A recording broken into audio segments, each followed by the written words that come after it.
Alright guys, here's your stuff for Thursday, the 4th. We are going to do a 3-minute warm-up. Very simple, getting us ready for more for the WOD. We're going to do a little strength before that.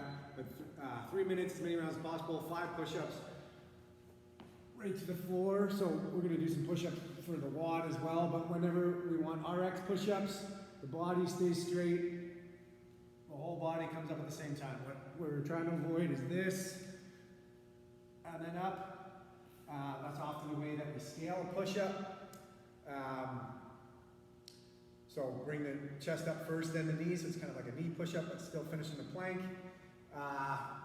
There's going to be a lot of push-ups when we do our workout. We want to have our elbows going in this direction. So down at this 45. We don't want to have our elbows up like this. This would be okay, but often it's too, they're too tight in there. This kind of gets the best of both worlds, kind of using most muscle groups together. And if I were to push something heavy forward, that's the direction I would go, right? I wouldn't do this, and I wouldn't push a car like that, right? Or like that. So keep your elbows at that 45, and then chest should touch the ground, thighs shouldn't, okay? With 4RX, but not everyone can do that. Warm-up is just a warm-up. You could scale them a bit more if you want, but if you're going to be writing RX on the board, your push-ups need to look legit. They need to be straight. If all of a sudden later in the workout you can't do push-ups straight, you break. You don't just, or you change them to the easier version and you don't call it RX. But if you, just especially on workouts like this that we're going to redo again, you don't want to do a benchmark workout with one standard and then maybe kind of not call it RX but didn't really do it RX, and then when you do it again in 6 months, then you didn't beat your time because we forced that standard in the gym a little bit more, and then you're kind of frustrated because you got worse, right? So try to keep the standards the same. Obviously it might be a bit different with the pull-ups and stuff and the motivation of the group, but sorry. That was a lot to go over on the first movement of the warm-up. Mountain climbers, right? These ones here, trying to get our hips nice and loose for a whole bunch of air squats. Sumo deadlift thigh pulls. That's this one here. We're just kind of warming up, pulling muscles, so butts down, chest up. Right, and I'm really just trying to keep my back straight. Thinking about that extension of my whole body is what's going to propel it up. Right, and not this, okay? If I've got the dumbbell, I can hold the end of it like this. Barbell, I've got a wide stance, narrow grip, usually about a thumb width apart. Okay, but it's just 10. Keep it comfortable. You should be able to do 10 in a row. And then jumping air squats, we're gonna do a lot of fast squatting.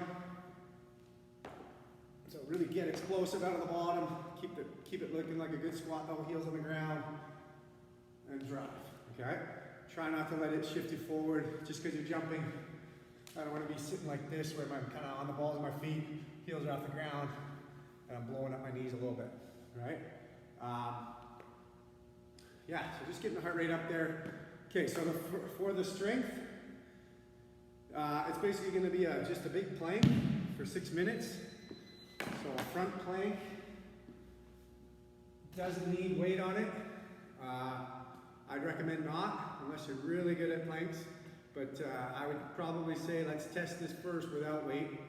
The point is to hold on as long as you can, and we're gonna get to 6 minutes for everyone. But some people might need to break a bit more than others, right? But it's gonna be done at 6 minutes. So the running clock for 6 minutes. You're gonna do a front plank on forearms, body straight.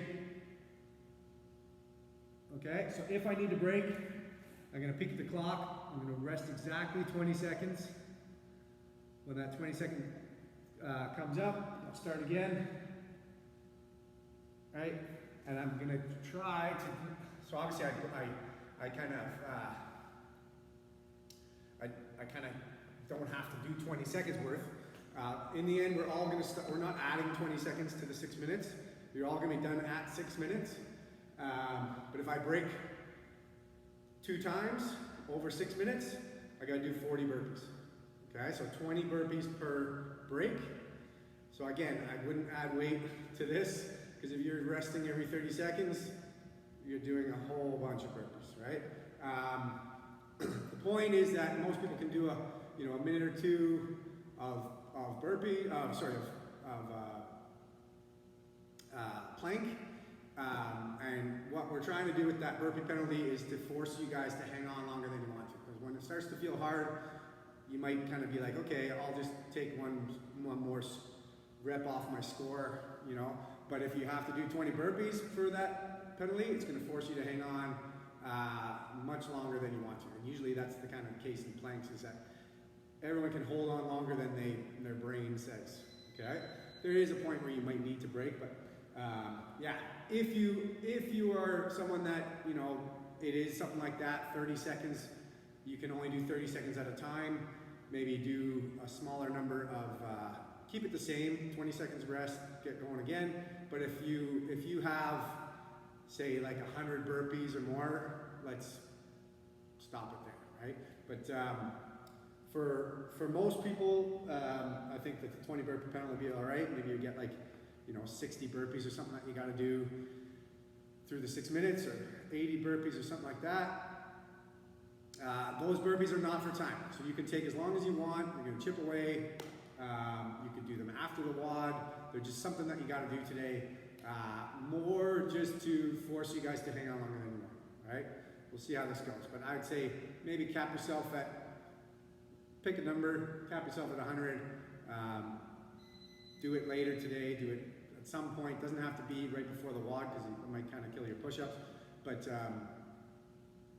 at some point, do that penalty, because it's going to be it's going to force that strength to make sense that you're actually hanging on longer than you want.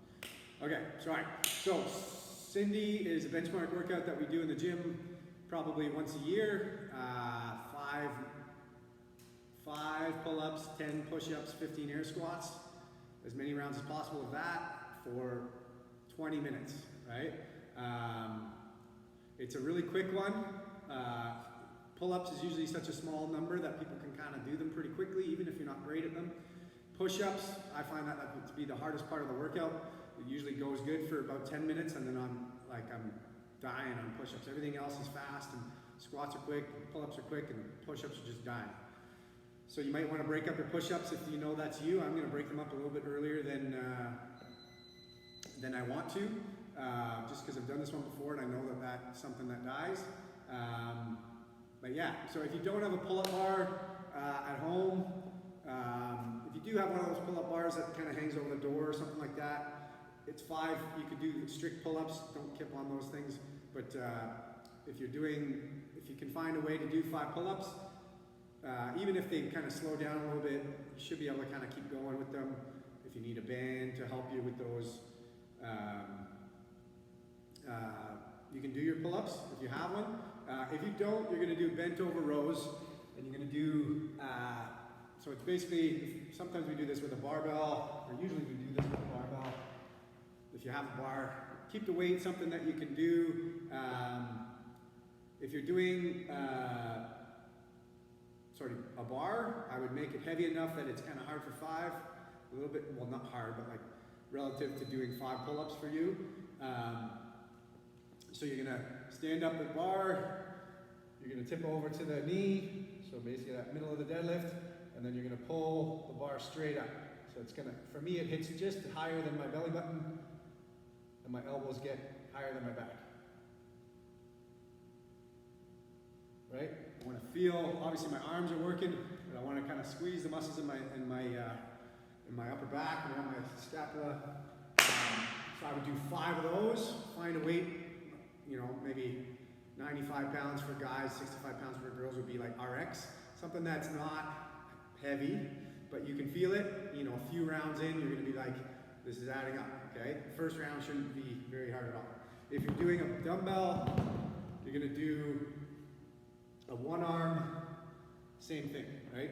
So I'm gonna hinge over. I can even use my hand on my leg if I want. Okay, so straight arm, hinge to that same angle that you would with a bar. Again, elbows higher than your back. Dumbbell should touch your chest. Right, I'm gonna do 5, switch arms.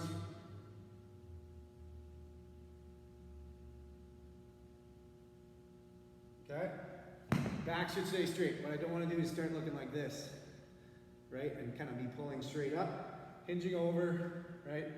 We're allowing you a little bit of kind of help with the leg, but I got to do 5 and 5. Same thing for a kettlebell, same idea.